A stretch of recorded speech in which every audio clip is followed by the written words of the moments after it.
정렬했던 자리, 즉 의혈을 뽑았던 혈자리를 말합니다. 그렇죠? 의혈을 뽑아냈던 자리, 혈자리가 혈자리를 오랫동안 방치하면, 내버려 두면, 그렇죠?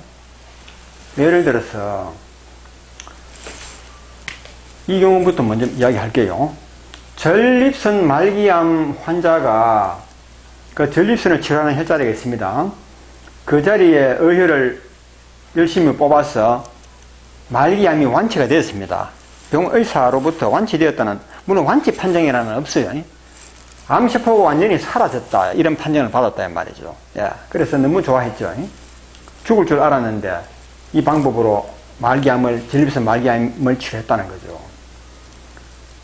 그렇게 해서 그렇게 한 다음에 2년이 지났어요. 2년이 지나서 재발했다는 판정을 받았어요. 재발했다는 판정. 깜짝 놀랐죠. 2년이 지나서 재발했는데 저에게 연락이 왔어요. 그래, 암세포가 완전히 사라졌다는 판정을 받은 그 이후 2년 동안 전혀 이 정혈을 안 했다는 겁니다. 한 번도 안 했다는 겁니다. 예. 그래서 그랬죠. 우리 교재에 보게 되면 쓰레기 수거 원리가 있지 않느냐. 그리고 전립선이 있는 자리에 의혈이 제거되어 가지고 이 암이 치유가 된 것인데, 이 주변에 있는 의혈이 있다. 주변에, 그렇죠. 주변의 의혈이 이쪽으로 이동하게 되어 있어요. 이동해가지고 다시 이 자리를 의혈로 가득 채울 수 있다 이 말이죠. 이게 쓰레기 수거 원리라는 것입니다. 쓰레기 수거 원리는 뭡니까? 자, 우리 동네 골목길이 있고, 뭐 아파트 단지도 마찬가지입니다. 그거 주택이 있죠. 근데 뭐 동네 어느 한 자리에 쓰레기를 모아두는 자리가 있죠. 그렇죠. 이 자리에 주민들이 쓰레기를 내놓는 이유가 뭡니까? 이 자리는 쓰레기를 수거해가는 자리라는 걸 알기 때문에 주민들이 쓰레기를 이쪽으로 전부 다 모아 보내잖아요. 그렇죠. 예. 이 부항으로 이 자리에서 의혈을 뽑아가면 이 주변에는 체세포들이 이걸 알아요. 아, 이 자리에 의혈을 수거해간다, 의혈을 거두어간다 이 말이죠. 예. 그걸 안다니까, 귀신같이 안다니까, 체세포들이. 그래서 체세포들도 본능적으로 자기가 살아야 되겠다 하는 그런 게 있잖아요. 그래서 자기에게 기분 나쁜 이 의혈을, 자기의 삶을 방해하는 의혈을 이쪽으로 밀어낸다고, 이쪽으로 이동시킨다고요. 예. 이거 꾸미는 이야기 같지만 이게 사실입니다. 예. 이렇게 해서 신기하게 이 자리에 의혈이 또 모여들어요. 그러면 어떤 사람은 의혈이 새로 생겼다 그러는데 생긴 것이 아니고 주변에 있는 의혈이 이쪽으로 온 겁니다. 즉 쓰레기를 수거해 가니까 그 주변에 있는 쓰레기를 이쪽으로 보내주는 거예요. 여기 또 모아준다 이 말이죠. 그래서 또 채워주고 또 채워주고 이렇게 계속 채워줘야 된다 이 말이죠. 상당히 귀찮죠. 그러나 이렇게 함으로 해서 이 주변 전체가 깨끗해지는 거죠. 예. 그러나 열심히 치우다 보면 더 이상 안 와요. 우리 쓰레기는 사람들이 매일매일 빠른 속도로 쓰레기가 형성되기 때문에 매일매일 쓰레기가 가득 차겠지만은 이 체세포들은 쓰레기를 그렇게 많이 안 만들어요. 부항으로 뽑아가는 양에 비하면 얼마 안 돼요. 그래서 처음에는 의혈이 많이 모여오다가 나중에 어느 정도 빠져나오고 나면 그다음부터는 처음에는 한 달 만에 모이던 의혈이 나중에 1년 지나야 그 정도 모이고 갈수록 이제 모여드는 게 적죠. 주변에 치워지는 정도에 따라서.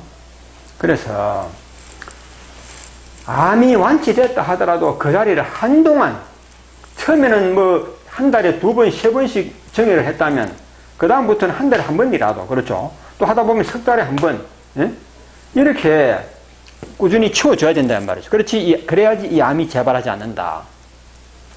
이해되십니까? 이 암이 발생했던 자리 외에도 어디든지 의혈이 많이 쌓여 있어가지고 그 자리에 불편이 있었던, 즉 병이 발생했던 자리 어디든지 의혈을 치웠다 하게 되면 또 가끔 또 치워주세요. 예. 처음에는 열심히 치워가지고 깨끗이 치워진 것 같습니다. 그러나 시간이 지나면 또 이 자리에 의혈이 놀랍게도 많이 쌓여 있어요. 그럴 때는 놀라지 마시고 또 치워주세요. 예. 의혈이 이만큼 있는데 요만큼만 드러냈습니다. 아직도 의혈이 많이 남았잖아요.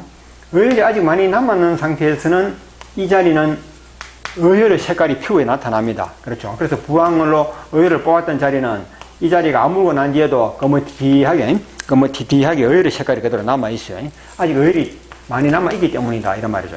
예. 그러면 이 자리를 그대로 방치해두게 되면 거뭇티티한 색깔이 아주 오래 갑니다.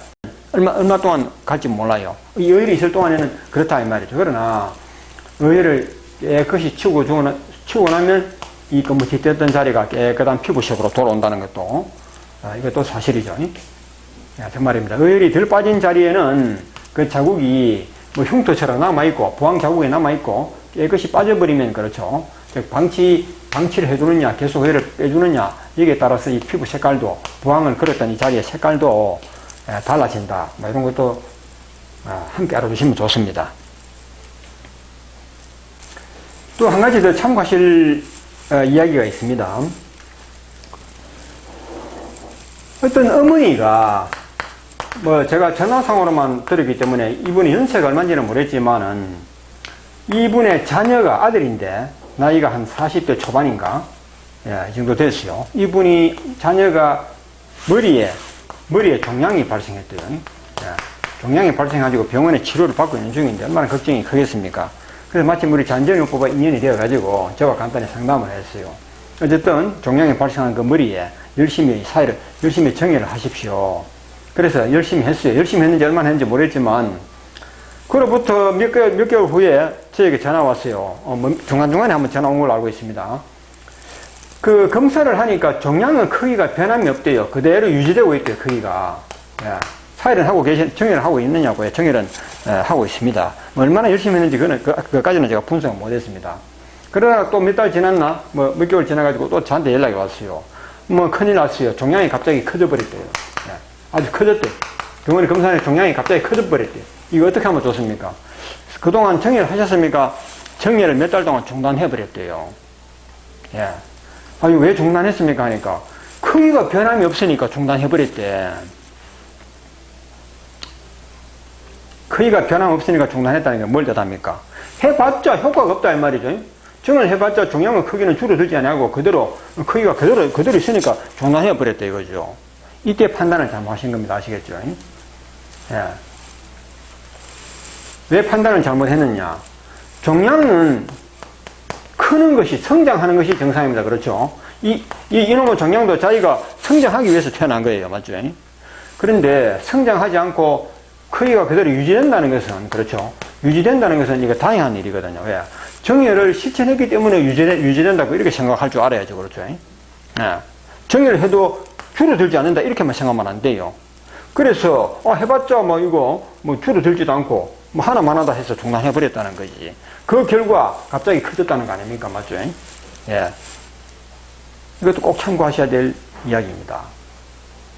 또, 곁들여서 말씀드리면, 정렬을 하는데 내 몸이 젊어지는 느낌이 오지 않는다. 건강해지는 느낌이 오지 않는다. 오는 것 같기도 하고 아닌가. 그래서 하나만 하다 이렇게 생각하는데 안 그래요. 정렬을 하지 않았다면 급속도로 몸이 악화됩니다. 왜? 몸에 의리 자꾸 쌓이기 때문에 급속도로 빠른 속도로 늙어가고 병약해지는데 정렬을 그나마 했기 때문에 유지된다는 거거든요. 체력이 유지되고 더 나아지는 건 없지만 유지된다는 거 아닙니까? 유지된다는 것만 해도 좋은 거라는 걸 아셔야 되고 몸에 새로 생성되는 어혈보다도 더 많은 어혈을 제거할 때 몸이 더 좋아지는 것이죠. 이거 언젠가 했던 이야기지만 내 몸에서 생성되는 어혈과 뽑아내는 어혈, 그렇죠? 똑같으냐, 어느 한쪽이 더 많으냐에 따라서 내 몸이 더 좋아지느냐, 그대로 유지되느냐, 서서히 노화되느냐. 즉, 생성되는 것이 뽑아내는 양보다 더 많을 때는 그렇죠.